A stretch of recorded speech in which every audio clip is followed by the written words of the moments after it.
तो चलिए मेरे प्यारे शेर और शेरनियों, आज के इस वीडियो में ना मेरे भाई आपको पता होगा ना, मतलब कि फिजिक्स का चौथा चैप्टर गतिमान आवेश तथा चुंबकत्व एक वीडियो में पूरा समाप्त करने वाले हैं। ठीक है। अगर मेरे भाई अगर आप लोग इस वीडियो पे क्लिक किए हैं ना, तो बस 5 मिनट और रुकिएगा, सारा क्वेश्चन आपको याद हो जाएगा। ठीक है ना। एकदम मेरे भाई देहाती भाषा में बताएंगे, टेंशन ना लीजिए। ठीक, एकदम बहुत ही इजी तरीका सभी का डिफिनेशन लिखे हैं, जिस प्रकार से ना आपको चैप्टर 1, 2, 3 और 6 बताए हैं ना, ठीक उसी प्रकार से आज चैप्टर 4 जो है ना खत्म करने वाले हैं। अगर आप लोग इतना पढ़ लीजिएगा ना, तो इससे बाहर आपके एग्जाम में नहीं आएगा। कहने का मतलब है एक में से तुम्हारी परीक्षा में तो जी।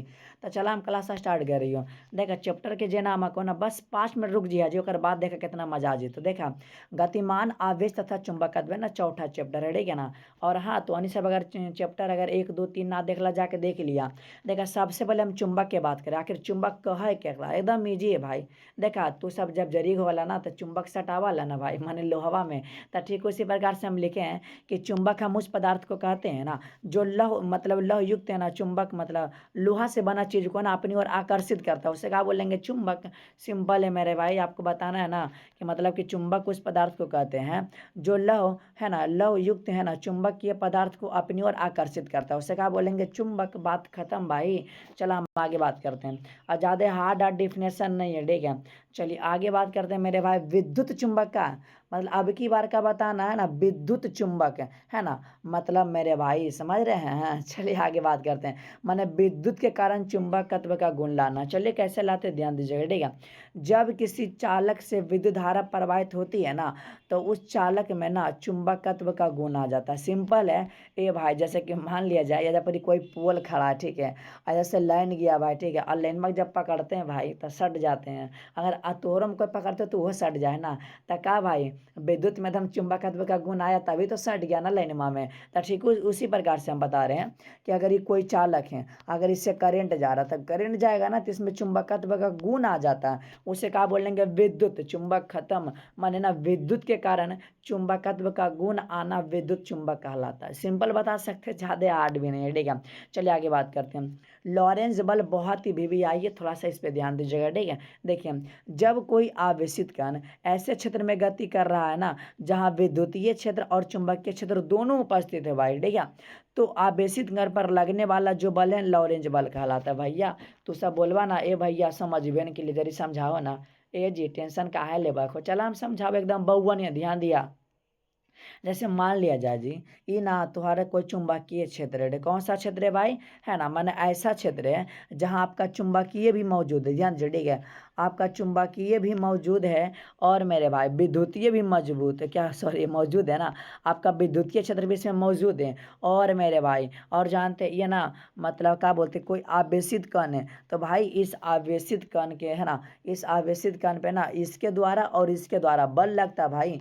इसके द्वारा किसके द्वारा, चुंबकीय क्षेत्र और विद्युतीय क्षेत्र के द्वारा, जो इस क्या बोलते हैं ना, मतलब कि आवेशित कण पे जो बल लग रहा है ना, उसी बल को क्या बोलेंगे भाई, लॉरेंज बल बोलेंगे। सिंपल आपको बताना है कि जब कोई आवेशित कण, ए भाई हम आवेशित कण इसको मान ले, ठीक है, तो जब कोई आवेशित कण ऐसे क्षेत्र में गति कर रहा है जहां ना चुंबकीय क्षेत्र भी मौजूद होता और विद्युतीय क्षेत्र भी होता, तो इस दोनों के कारण जो आवेशित मतलब कि आवेशित कण पर जो लगने वाला बल है ना, उसे क्या बोलेंगे भाई, लॉरेंज बल बोलेंगे। ठीक है। चलिए थोड़ा सा डिफिनेशन बता देना चाहते हैं। ठीक है।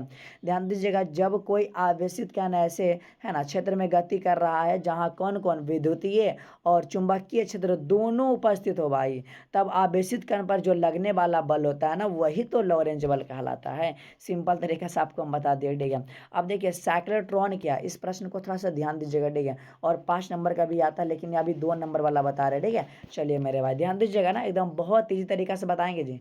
एकदम का बोले, एकदम बउआ ने समझा देवो, कभी सोचबो ना कहला। देखा मतलब कि साइक्लोट्रॉन एक ऐसा युक्ति है ना, जिसका उपयोग कर है ना धनावेशित कणों को त्वरित करके बहुत अधिक ऊर्जा प्रदान किया जाता है मेरे भाई। ध्यान दीजिएगा, ये आपका कोई धनावेशित है, ठीक है, और मेरे भाई ये आपका कोई साइक्लोट्रॉन है, ठीक है, मान लीजिए। ठीक है।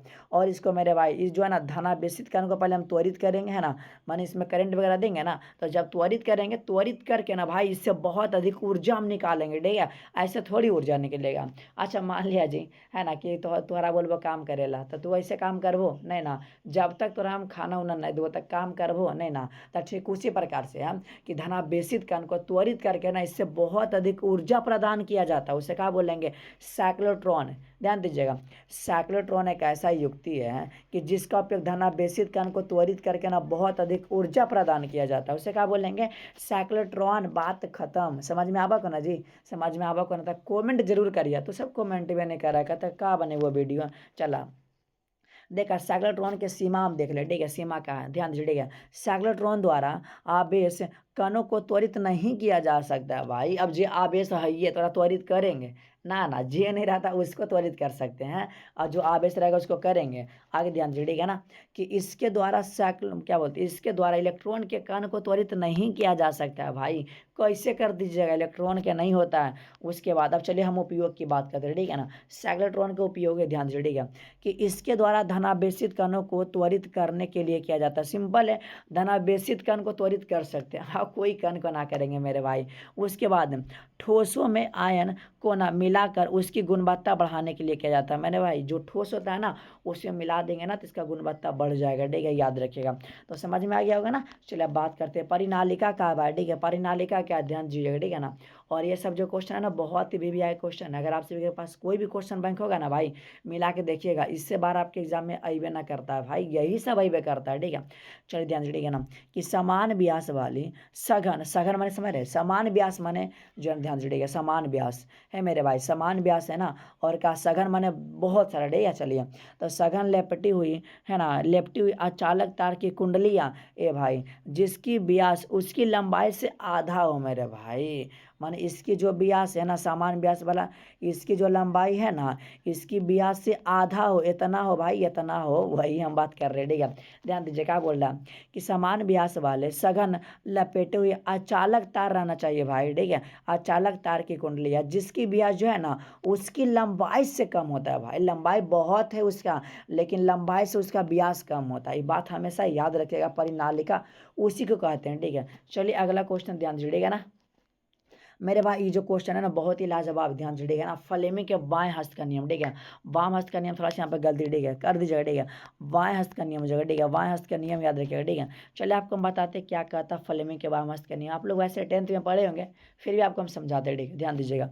यदि हम अपने बाएं हाथ की 3 अंगुलियां, कौन कौन लेना भाई, मध्यमा लेना है, तर्जनी लेना है, अंगूठा को परस्पर लंबवत फैलाना भाई। क्या करना ए भाई, आपको 3 गो अंगुली लेना, ठीक है, सिंपल है। देखिए अगर आप लोग एगो समझ गए ना तो बाकी तीनों सेम ऐसे ही है, ठीक है। तर्जनी लेना, मध्यमा लेना, अंगूठा लेना, अब परस्पर आपको लंबवत फैलाना है। तो लंबवत फैलाइएगा ना तो समझ रहे हैं ना, मतलब कि जो है ना, मतलब तर्जनी जो है ना चुंबकीय क्षेत्र की दिशा की ओर बताता है, ठीक है। यहाँ पे थोड़ा सा यहाँ पे छूट गया, ठीक है, लेकिन ना यहाँ पे थोड़ा सा आप कर दीजिएगा, ठीक है, तर्जनी कर सकते हैं, ठीक है ना। यहाँ छोटा हुआ कर दीजिएगा, ठीक है, कि तर्जनी चुंबकीय क्षेत्र की दिशा तथा जो है ना धारा की दिशा को बताता है। ए भाई धारा की दिशा कौन बताएगा, तथा अंगूठा धारा वायु चालक पर बल की दिशा। देखिए धारा की दिशा आपका बताता है मध्यमा, ठीक है। तर्जनी तो आपका चुंबकीय क्षेत्र की दिशा बतेबे करेगा, और मध्यमा जो है ना मेरे भाई धारा की दिशा की ओर संकेत करता है। लेकिन जो आपका अंगूठवा है वो धारा वायु चालक पर लगे बल की दिशा को बताता है। सिंपल आपको बताना भाई, तर्जनी चुंबकीय क्षेत्र की दिशा बताएगा। देखिए आपको सिंपल बताना, अगर फ्लेमिंग के बाम हस्त के नियम आ जाएगा ना तो अपन भाषा में भाई, देहाती भाषा में बताना कि फ्लेमिंग के बाम हस्त के नियम हम उसे कहते हैं कि फ्लेमिंग ने यह बताया था कि जब 3 गो अंगुली निकालना है, कौन कौन भाई, बाएं हाथ के 3 अंगुली, ठीक है, क्योंकि बाएं हाथ क्या है ना, मध्यमा तर्जनी अंगूठा, ठीक है। और आपको लंबवत फैलाना और इस प्रकार से फैलाना है कि तर्जनी चुंबकीय क्षेत्र की दिशा बताएगा, और मध्यमा ना मतलब जो क्या बोलते हैं धारा की दिशा बताएगा। लेकिन अंगूठा जो है ना मेरे भाई, अंगूठा जो है आपका जो है ना बल की दिशा बताता है। बात खत्म, यही तो बताना, ठीक है। और आप लोग ना यहाँ पे थोड़ा सुधार लीजिएगा, ठीक है ना। यहाँ काट के तर्जनी लिख दीजिएगा, ठीक है। तर्जनी चुंबकीय क्षेत्र की दिशा तथा है ना, तथा यहाँ पे मध्यमा लिख सकते हैं, ठीक है ना। तथा मध्यमा यहाँ छोटा हुआ है ना, यहाँ मध्यमा लिख दीजिएगा, ठीक है ना। तथा मध्यमा धारा की दिशा को है ना, तब अंगूठा धारा वायु चालक पर लगे बल की दिशा बताता है भाई। जब ये आप समझ गए ना तो ईजी है। देखिए आपका कॉमन है मेरे भाई, देखिए ये भी आपका कॉमन है, लेकिन अंगूठा का थोड़ा लफड़ा है। चलिए कैसे आपको हम बता दें, ध्यान दीजिए, ठीक है ना। अब फ्लेमिंग के दक्षिण हस्त का नियम आ गया, ध्यान दीजिए, ठीक है ना। तो आपको दाहिने हाथ के 3 अंगुली लेना, कौन कौन, ए भाई मध्यमा, तर्जनी और अंगूठा सेम है। ए भाई तर्जनी भी आपका चुंबक के सर की दिशा ही बताएगा, ठीक है, लेकिन आपका गति की दिशा बताता है। मैंने इसके पीछे बल बता रहा था ना, लेकिन अब की बारी गति बताएगा। और ये तो आपको पता है चुंबक के सर की दिशा ही बताता है, अब बाकी भाई गति का है ना। चलिए आगे बात करते हैं, ध्यान जो है ना, ध्यान समझिएगा, ठीक है। देख क्या करा को परस्पर इस प्रकार फैलाना है ना, इस प्रकार है ना, बाकी समकोणिक अब क्या रखना है भाई, समकोणिक रखना कि तर्जनी जो है ना चुंबकीय क्षेत्र की दिशा को और अंगूठा गति की दिशा को। ए भाई बोले ना अबरी अंगूठा बदल गया, गति में चला गया, ठीक है, तो माध्यम अपनी धारा की दिशा बताता है, ठीक, इस सिंपल है। आपका धारा की दिशा बताबे करेगा, उसमें भी बता रहा था, लेकिन इसमें मेन कंडीशन क्या है भाई, अंगूठा चेंज होता है, क्योंकि उसमें अंगूठा बल बता रहा था, लेकिन इसमें अंगूठा गति बता रहा। बाकी तो तर्जनी सेम है और माध्यम आपका सेम है, बात खत्म भाई, है ना। यही तो आपको बताना। चलिए मेरे भाई अब की बार मैक्सवेल है, मैक्सवेल का बस एक ही नियम है मेरे भाई, ठीक है। मैक्सवेल का दक्षिण हस्त का नियम है, ध्यान दीजिए, ठीक है। देखिए दक्षिण हस्त का नियम क्या है ना, सुनिएगा। यदि धारावाही चालक को ना आप अपने दाएं हाथ की मुट्ठी में ऐसा पकड़िए ना भाई कि अंगूठा, जैसे मान लिया जाए आप पढ़ रहे हैं कहीं, ठीक है, तो कोई डंडा ले लीजिए चाहे तार ले लीजिए, ठीक है, तो देखिएगा अंगूठा ऊपर बरताता है भाई। अब बाकी ना ये जो आपका चारों अंगुली है भाई चुंबक के क्षेत्र की दिशा बताएगा, सिंपल है, इसमें अलग अलग नहीं करना। देखिए है ना, अंगूठा धारा की दिशा की ओर संकेत करता है ना भाई, तो दाएं हाथ की और जितनी भी अंगुली है सब चुंबकीय क्षेत्र की दिशा ही बताएगा, बात खत्म। बोले थे ना अंगूठवा खाली आराम धारा की दिशा बताएगा, लेकिन बाकी तो चुंबकीय क्षेत्र की दिशा ही बताएगा, ठीक है।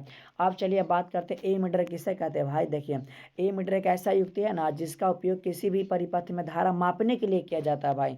ए मीटर से धारा मापा जाता है। अब वोल्ट मीटर से जो है ना दो बिंदुओं के बीच का जो है ना विभवांतर मापा जाता है, ठीक है, दूरी ना मेरे भाई विभवांतर मापा जाता है, ठीक, काट लीजिएगा, ठीक, यहाँ पे गलती है। दो बिंदुओं का बीच का विभवांतर मापता है कौन, वोल्ट मीटर। चलिए मेरे भाई अगला क्वेश्चन की बात करते हैं ना, धारा मापी सुग्राहिता क्या, बहुत ईजी है मेरे भाई, सुनिएगा, बहुत ही ज़्यादा हार्ड नहीं है। देखिए धारा मापी सुग्राहिता हम तबे कहेंगे जब परिपथ में एकांक धारा प्रवाहित करने पर उत्पन्न विक्षेप धारावाही सुग्राहिता कहलाता है। ए भाई जैसे कि मान लिया जाए, ठीक है, मान लिया जाए, ठीक है, ये आपका कोई परिपथ है, ठीक है भाई, यहाँ पे कोई परिपथ है, ठीक है, और यहाँ पे ना समझिएगा आपका कुछ लगा हुआ, ठीक है, रुकिएगा थोड़ा सा आपको हम बताते हैं, ठीक है ना। चलिए यहाँ पे कुछ लगा है, तो मेरे भाई जब यहाँ पे करंट दीजिएगा ना, करंट दीजिएगा तो भाई थोड़ा सा ना मतलब एने ने दो लेगा ना भाई, जो कटवा नियन है एने से नहीं हो जाता। जैसे कि आपको आप लोग देखे होंगे ना, जब बाइक चलाते हैं भाई तो जाल मतलब चालू होता है ना, तो भाई कांटा डायरेक्ट आ जाता है एक के बाद, ठीक है, तो वही बात है, ठीक है। यानी कि जब अगर कोई परिपथ में आप एकांक धारा प्रवाहित कीजिएगा ना, तो प्रवाहित करने से भाई एक विक्षेप उत्पन्न होता है, उसी विक्षेप का क्या बोलेंगे, धारा मापी सुग्राहिता बोलेंगे, सिंपल है।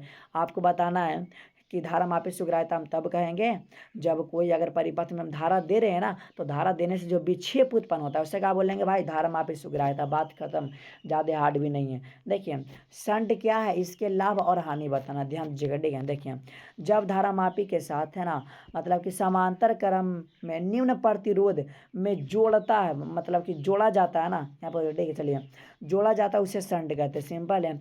आपको क्या बताना है कि जब समांतर क्रम में निम्न प्रतिरोध के साथ जोड़ा जाता है भाई, है ना, तो उसे क्या बोलेंगे, शंट बोलेंगे, बात खत्म है। थोड़ा सा लाभ समझिएगा, ठीक है। देखिए शंट लगा करना किसी भी धारा मापी को ए मीटर में ना बदला जा सकता है भाई, उसके बाद समझिएगा, ठीक है। शंट धारा मापी की सुग्राहिता को ना मतलब कि जलने से बचाता है भाई, याद रखिएगा। हानि की बात करते हैं तो शंट का प्रयोग से धारा मापी की सुग्राहिता कम हो जाती है, यही तो बता ना, ज़्यादा हार्ड भी नहीं है। देखिए भाई यहाँ से थोड़ा समझिएगा, ठीक है ना, कि जो है ना चुंबक का चुंबकीय आघूर्ण किसे कहते हैं भाई, बहुत ईजी है, समझिएगा, ठीक है। चलिए चुंबक का चुंबकीय आघूर्ण समझने से पहले जो है ना आप थोड़ा सा इधर समझिएगा, ठीक है। चलिए उसको समझने से पहले इधर समझिए, ठीक है, तब समझ में आएगा आपको। देखिए चुंबक का सबसे पहले हम ध्रुवीय प्रबलता किससे कहते हैं, ध्रुव जानते हैं ना, चुंबक में मेरे भाई दो गो ध्रुव रहता है, एन और एस रहता है ना। चलिए आगे बात करते हैं, वही ध्यान दीजिए, ठीक है ना। देखिए चुंबक के आकर्षण शक्ति को ध्रुवीय प्रबलता कहते हैं, खत्म बस। अगर परीक्षा में आ जाएगा ना कि मतलब कि चुंबक का ध्रुवीय प्रबलता किसे कहते हैं, तो सिंपल बताना कि चुंबक के आकर्षण शक्ति को चुंबक का ध्रुवीय प्रबलता कहते हैं, सिंपल है। चुंबक का ध्रुवीय प्रबलता किसे कहते हैं, तो चुंबक के आकर्षण शक्ति को चुंबक की जो है ना ध्रुव प्रबलता कहते हैं। आगे चलेगा, ठीक, थोड़ा सा समझिएगा। चुंबक का जो है ना चुंबकीय लंबाई केकरा कहते हैं, ध्यान दीजिए, ठीक है ना।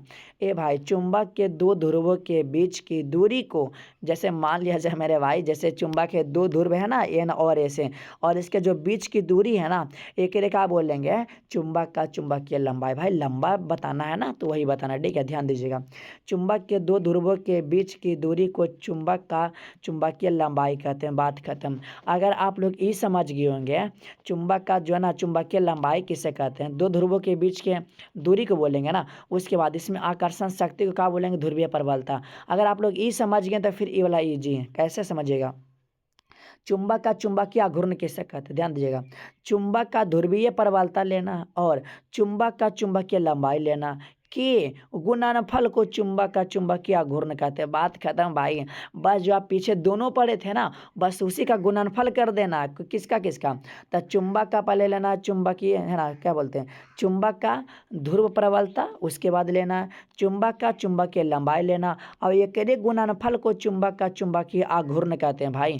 साथ ही साथ इसका मतलब कि जो है ना ऐसा है मात्रक याद रखेगा और साथ ही साथ बीमा याद रखेगा, ठीक है। चलिए भाई समझ में आ गया ना, हमारा पता है भाई, समझ में आ रहा होगा, ठीक है।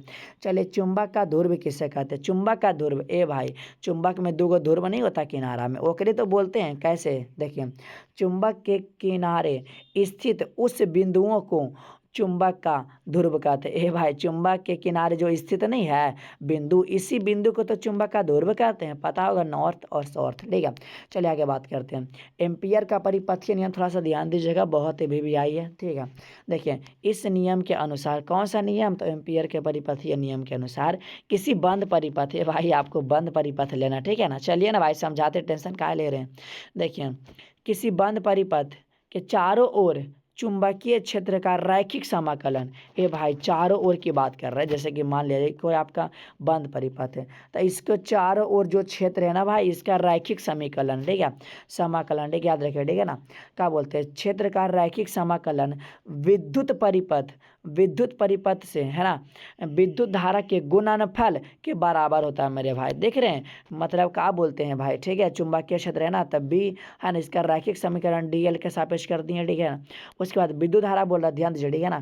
क्या बोला, विद्युत धारा से विद्युत है ना क्या बोले विद्युत परिपथ से विद्युत धारा का गुणनफल है भाई। चलिए यही ना बोलते हैं, ठीक है, गुणनफल म्यू नॉट, ठीक है। तो यही तो आपको बताना है, ज़्यादा हार्ड है नहीं, सिंपल है मेरे भाई, आप लोग आसानी से बता सकते हैं, ठीक है। देखिए आप लोग खाली जो है ना कुछ हार्ड नहीं है भाई, बहुत ईजी, ठीक है। थोड़ा सा समझिएगा, ठीक है ना, ज़्यादा उतना भी हार्ड नहीं है। अगर आप लोग ध्यान से समझिएगा ना तो सब क्वेश्चन कुछ नहीं, बहुत ईजी है ना। समझ में आ रहा है ना, तो ज़रूर आप लोग भाई एक बार कमेंट कर दीजिएगा, ठीक है। देखिए मेरा मानना, अगर आप लोग एक बार कमेंट कर दीजिएगा ना भाई तब देखते हैं ना, तब हमको अच्छा लगता है भाई, ठीक है, कि हाँ मतलब कि हाँ और आप लोग ये भी बताइएगा कि मेरा वीडियो ये कहाँ कहाँ गया, ठीक है, और आप लोग कौन सा जिला से देख रहे हैं, ठीक है ना। सभी लोग बताइएगा कि अभी तक मेरा वीडियो कहाँ तक पहुँचा है भाई, ठीक है ना। क्योंकि देखिए हमको भी जानना जरूरी है ना भाई, क्या क्या मेहनत करके बना रहे हैं, ऐसा थोड़ी है ना। चलिए तो समझ में आ गया हो ना, सही है भाई। चलिए इतना तो इजी है, ज़्यादा हार्ड भी है नहीं, ठीक है। चलिए ओहो समझ में आया भाई, चलिए आगे बात करते हैं। अब इतना समझ में आ गया कि अब है मेरे भाई, ठीक है। और हाँ जरूर बताइएगा है ना कहाँ कहाँ हमारा वीडियो गया है। चलिए गैल्वेनोमीटर, ध्यान दीजिएगा, ठीक है, गैल्वेनोमीटर एवं धारा मापी, ए भाई ओह थोड़ा सा है ना गैल्वेमीटर मीटर और धारा मापी, थोड़ा सा क्वेश्चन हमको अजीब लग रहा है क्योंकि हम, अच्छा ठीक है, मतलब कि उसी का था, ठीक है। सिंपल आपका गैल्वेनोमीटर बोलिए धारा मापी बोलिए बात बराबर है, ठीक है। देखिए धारा मापी एक ऐसा युक्ति है जिसकी है ना क्या बोलते हैं युक्ति है कि किसी परिपथ से प्रवाहित होने वाली अल्प धारा मापने के लिए किया जाता है मेरे भाई। कहने का मतलब है कि आपका कोई परिपथ है करंट वाला और इससे बहुत कम धारा मापेंगे, अल्प धारा मापेंगे, ठीक है, उससे क्या बोलेंगे गैल्वेनोमीटर या धारा मापी बोल देंगे। तो आपके परीक्षा में आएगा ना गैल्वेनोमीटर या धारा मापी किससे कहते हैं, तो बताना है ना, सिंपल में बताना है कि धारा मापी एक ऐसा युक्ति है ना जिसका उपयोग ना किसी परिपथ में ना प्रवाहित होने वाली जो है ना अल्प धारा को मापने के लिए किया जाता है, उसे क्या बोलेंगे धारा मापी। बात खत्म मेरे भाई, ठीक है। एम्पियर का परिपथीय नियम है मेरे भाई, आ गया एकदम लाजवाब क्वेश्चन है मेरे भाई, ठीक है। चलिए एम्पियर का परिपथीय नियम का सीमा ही आ गया। ओ भाई एम्पियर का परिपथीय नियम आया था, हाँ हाँ ये तो बता ही दिए थे, सीमा बाद में, चलिए कोई बात ना। ध्यान दीजिए, ठीक है ना, क्या बोल रहा है कि यह नियम किसी भी बंद परिपथ के लिए लागू लागू क्या बोलते हैं मेरे भाई, लागू बोलते हैं जो है ना क्या बोलते हैं, किसी बंद परिपथ के लिए लागू होता है। हाँ हाँ, सिंपल है। ए भाई अभी जस्ट ना आपको परिभाषा बताया था, ठीक है। ये कोई बंद परिपथ के लिए लागू हो बे करता है, ठीक है, याद रखिएगा ना। लागू होता है, ठीक है, बंद परिपथ के लिए। उसके बाद ध्यान दीजिए, ठीक है ना। आगे बात करते हैं, 2 नंबर है, यह नियम नियत धारा के लिए लागू होता है। भाई नियत माने फिक्स धारा के लिए लागू होता है, ठीक है। उसके बाद खत्म भाई। और ये जो क्वेश्चन है ना, वायु संवर्त का नियम, एकदम बहुत ही वीवीआई है। 2026 के लिए हम इसको गैस किए हैं, तो इसका आंसर आपको नहीं मिलेगा, ठीक है।